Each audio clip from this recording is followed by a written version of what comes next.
सोलापूरच्या gel road पोलिसांनी अवैध दारू तस्करीचा मोठा कट उधळून लावत थरारक कारवाई केली आहे।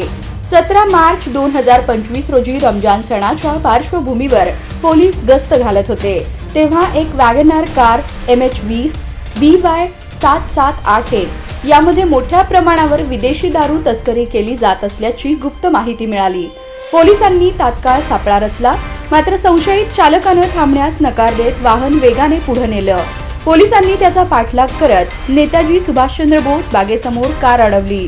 तपासणीअंती कारमधून 11 खोकी बॉक्स आणि 5 पांढऱ्या पिशव्यांमध्ये लपवलेले विविध ब्रँडच्या विदेशी दारूच्या बाटल्या जप्त करण्यात आल्या। आरोपी सिद्धाराम राचप्पा खजुर्गी राहणार नीलमनगर सोलापूर याला अटक करण्यात आली। दारू वाहतुकीचा परवाना नसल्याने पोलिसांनी त्वरित पंचांसमोर माल जप्त केला। याविषयी अधिक माहिती पोलिसांनी दिली आहे।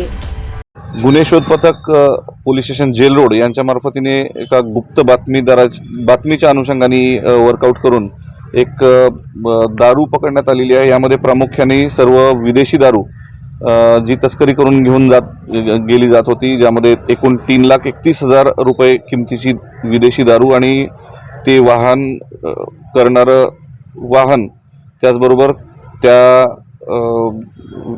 तस्करी करणारा जो प्रमुख आरोपी आहे त्याला सुद्धा ताब्यात घेण्यात आलेला आहे।